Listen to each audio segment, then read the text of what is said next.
Welcome back to Wizard Supercoach. First round of match simulations, as they're now called, is over. Unfortunately, I've only managed to see one full game, and that was the Crom and Power game from last night. I was lucky enough to actually be there. You see a lot of stuff you wouldn't see on TV. You don't have to rely on the camera to follow the ball and stuff like that. So that was really interesting, and I guess because that's the only full game I've seen, I'll cover that one in this video and I'll leave the rest alone. There's plenty of good videos on YouTube covering the rest from people that have actually watched them. I've seen parts of the other games and obviously looked at the stats and stuff, but not enough that I would feel confident reviewing them. So I'll just stick to this one. And obviously I'm a pretty tragic Crom nuffy, so that helps. Before I get into that, a little bit of housekeeping, I guess. The Swordplay Supercoach guide for 2026, that's out as of today, I believe. Lots of good stuff in there. Pretty honoured to contribute, and yeah, when you read it, you'll find that I said in my first article in there that got a bit of imposter syndrome from being included, I guess, because there's so many great super coaches in there with far better ranks and finishes than I've ever had, and yeah, they really know their stuff. So I felt a bit out of place, but yeah, it was good. It was good to contribute. So yeah, I genuinely believe if you're a serious super coach out there, you probably should just pay up and get it, I think. And that's nothing to do with me at all. But if you do get it, feel free to use the code word WIZ when you purchase. That's WIZ. But yeah, I think it's just it's really good to have like the perspective of so many top super coaches. You can't really get that anywhere else, I think. And yeah, obviously it was set up by DR and Janeth and those guys at Swordplay. So yeah, really well done to them. I think it's the second or third year in a row that they've done it. Second of all, and then I promise I'll get into the video, I think I'm like 25 subs off of 500 now. Hopefully I can get to 500 before round 0. That's my goal. So yeah, if you haven't subbed yet and you do enjoy what I do, I know my videos can definitely be a little bit different to what's out there. Please hit the sub button and get me to 500 before round 0. And then I promise after that I'll stop asking until I set a new goal, which will probably be 1,000, but that's going to take a long time to get to. I'm definitely not one of these uber popular YouTubers like DR and Jords and all those legends. So yep, that's the last time I'm going to say it. Alright, so getting into the video now properly. First thing with these games, I think you have to remember is there's a lot of players missing, a lot of top players. Both teams were probably far from full strength, I would say. So yeah, you can't put too much weight into them. And also, like, I think this game had a bit more feeling in it, being a Port and Crom game. It doesn't matter what they're doing, they're always going to go at each other. But in terms of like the amount of stoppages and stuff, it's still a pretty open, like end-to-end affair. Certainly more than you'd probably see even in the most open real season game, I think. So yeah, you can't look too much into it. We'll start with what I saw from the Power, and I think their supporters are being a little bit harsh on them, to be honest. I mean, I'm not exactly like a Power fan, I'm far from it, but I thought they weren't too bad at all, considering you look at where the two teams finished last year, and yeah, Power weren't full strength. They're missing their best player by far. So yeah, I don't know. I think there was some good performances from some young players, and I know Koshi avoids this word like the plague and says he won't use it, but the Power are in a rebuild, whether they like it or not. It's fairly obvious. So really what they should be looking for is performances from these young players, and I think they got that. So Willem Drew, he obviously led the charge here. Yeah, he was good. He kicked a real nice goal.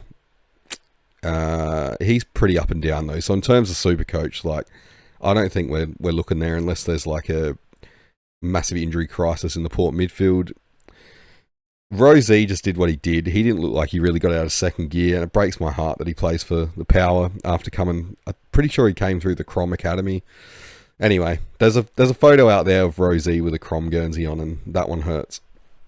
But yeah, he was good. He's just elite by foot, and he had some midfield time and stuff, but he looked like he did well in there. I'm not worried about Rosie anymore. Like, I was starting to get cold feet on the pick considering how popular it is.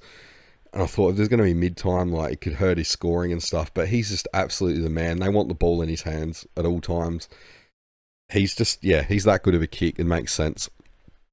The next three were probably the three standouts for me, though, that caught my eye. So, Jace Burgoyne. He plays on the wing, and he's your classic, like, post-to-post winger. But the way he positions himself behind the ball is really, really good. Like, it stood out. If the Crom just miskicked the ball a little bit, he seemed to always be there. So he's got the 9 marks here. I'd be interested to see how many of them were intercepts. But yeah, he was just always in the right place. So his reading of the ball and the play is obviously really good.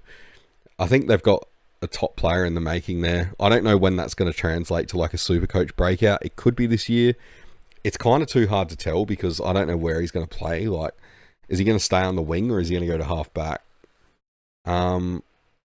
Maybe not to half back. I mean, Rosie's already there. The one that probably caught my eye the most was Logan Evans. And I'd never really put any thought into the guy before, but off the half back there, he was great. Like 11 marks. And again, I think quite a few of them were intercepts. He just seems to be in the right place at the right time. And he's only young, so there's got to be a breakout coming at some point for him, or at least like an improvement in scoring. So he was a sub a couple of times last year and it affected his score. I think without that, he averaged like 66 or something. But I don't know, if he plays like he did last night, at 300k, he's worth a look, like at the very least. Probably not to start with, but see what he does in the first couple of rounds. It could be interesting. But I couldn't praise him enough, to be honest. And then Joe Richards up forward. We've seen in his first year at Collingwood how good he was, and he was probably a bit quiet last year at the Power, but man, he was seriously impressive. Like his one-on-one work for a small guy is really good. Like I can't remember who it was, one of the Crom defenders, obviously bigger, but Richards just uses his body so well to get the advantage. He only kicked the 1-goal, but as you can see here, he's got the 92 fantasy points, so he was just kind of everywhere in that front half. I really rate him. I think it was a great pickup. Again, whether that translates to Supercoach, I don't know. Small forward in what's probably going to be a bottom 8, bottom 10 team. Probably not ideal for Supercoach, but again, keep an eye on him because there's definitely natural talent there. Then down from there, Visentini, if we're going in terms of relevant Supercoach players, he was good. McAndrew, I think, beat him, but, you know, Visentini wasn't pantsed or anything, and he's given up like 8 centimetres or something to McAndrew, and he jumps really well. I think it was a video, I think it was Jeff White put it out, showing how Visentini uses his knee when he jumps up. McAndrew's, I don't know, what would you call it, like his jumping craft is definitely worse than Visentini, that's for sure. They pretty much split the hit-outs too, but I think McAndrew was better around the ground. But yeah, they've definitely got one to work with there, and I can see why he's playing ahead of Sweet at the moment. As I said before, I think Port are in that rebuild, whether they admit it or not. So playing the younger guy makes sense. I don't think Sweet's like particularly young anymore either, because he sat at the Dogs behind English for so long. Farrell was quiet. I didn't even notice him. I think he's still playing off half back. Who else? Moraes was good. It's not going to translate to Supercoach relevance, but I think he's a good player for the future, and like one day that will probably translate to Supercoach, but not right now. I didn't notice Bergman, which is a worry for anyone picking him. He was already out of my team. I'm not going there, but that's certainly a worry. I think he needs repeated stoppages in the middle to score well, but there was nothing else really going on. Keep in mind it was a very open game, so it's probably not going to suit him. Brody, I didn't really notice. He did a couple of like good contested, what would you call it, passages, and fed handballs out and stuff. So he hasn't changed there, but I'm a bit worried about his like ability to actually rack the ball up. I guess he's like Bergman. He needs those repeated stoppages. So an end-to-end game like what we saw, it's probably not going to suit him at all. I don't even know what his TOG was either. So Maybe those two didn't have a hell of a lot of tog. I could be wrong, but it looked like Port probably won the centre bounce battle. Probably got more clearances just from the eye test. Not actually sure. The Port forwards, though, they were starved. Like, once it was in the Croms half, particularly in the first 3 quarters, it kind of lived there for the quarter. So, yeah, we're seeing these low disposal counts from the Port, from the forwards like Lukosius and a few others. Horn Francis got injured, so ignore this. I don't know what's going on there. I don't even know what the injury was, but it must have been early because I barely saw him. And then this one here, Todd Marshall, 2 disposals. Now, I don't know how much game time he got because I honestly didn't notice him in the first half, and I thought maybe he was playing up forward or something. But to only get 2 kicks in the second half when he was definitely playing in defence, that's not good. I don't know if it was just because it was the practice game or what, but Port definitely, they look to move the ball quickly and they don't possess it much coming out of defence, which kind of got them in trouble. It's why it seemed to be living in the Crows' half, as I said, but it's not good for Marshall at all. And he was more or less playing lockdown, and pretty much whoever was on him was beating him. So it's not a good sign. I don't even know if he's going to make the round 1 team at this rate. Radigalia, I think, played in the seconds. At the moment, I think I'd be taking Radigalia over Marshall from what I saw, which is unfortunate, but I think they need Marshall forward more than back. So yeah, that's it for the Power from what I saw. We'll move on to the Crows now. So from the top, Thilthorpe. I am tempted to start him, honestly. I know it was only like a trial game and then there was an internal before that, but it just seems like he bitches whoever is trying to stop him at the moment.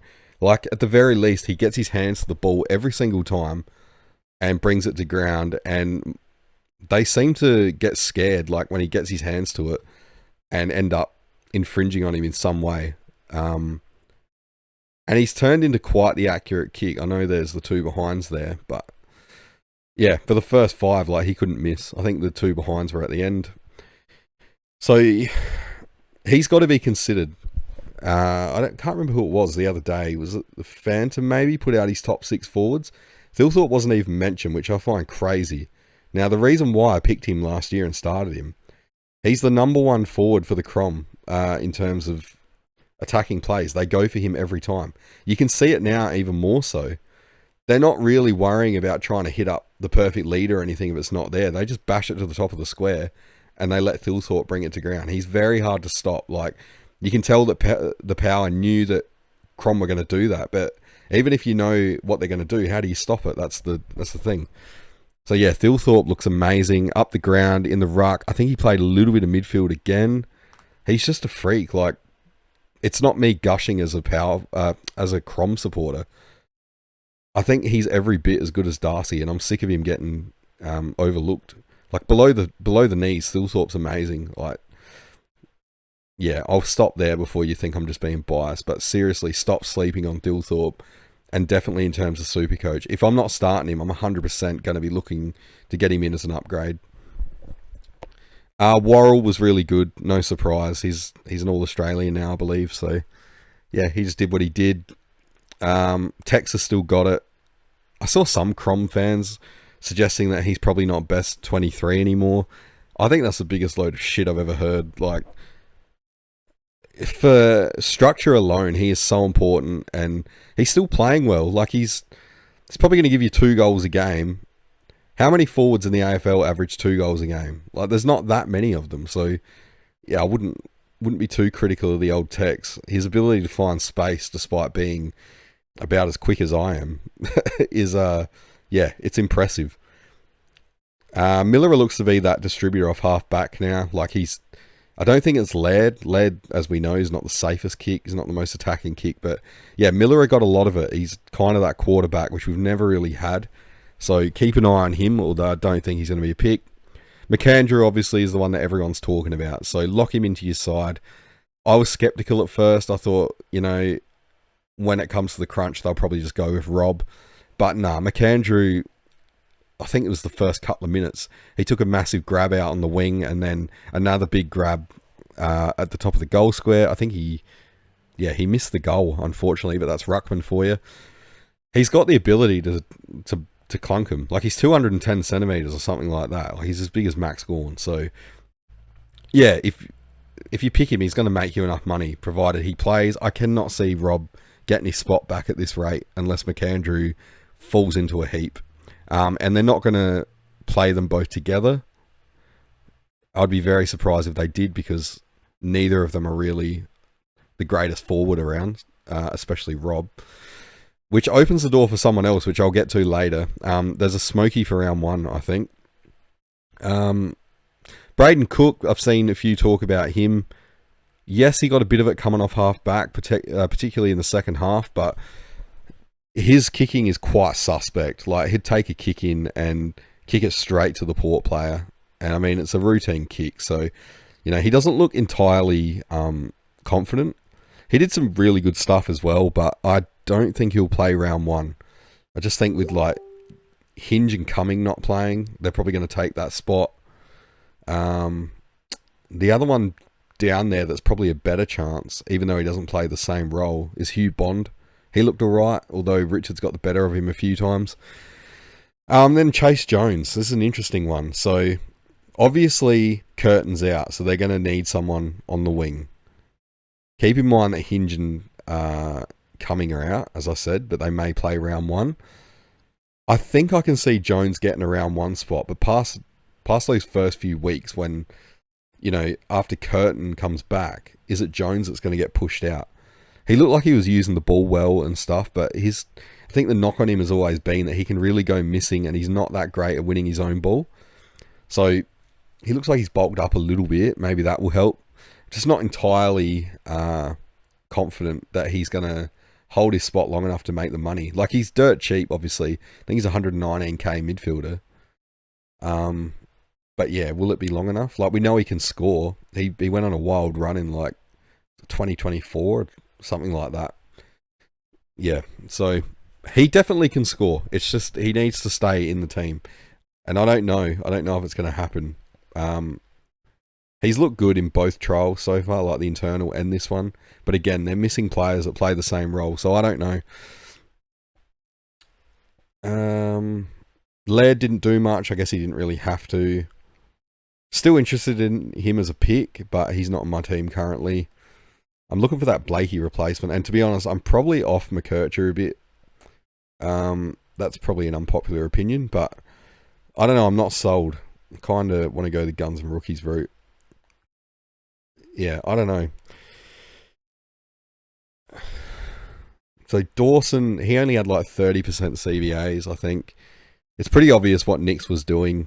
We know that Dawson's going to be the number 1 midfielder, regardless.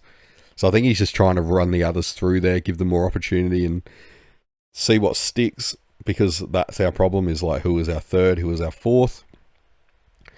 I don't like the way Dawson was played forward, though, when he's not in the midfield. Like, I think he's one of the best halfback flanks in the whole comp.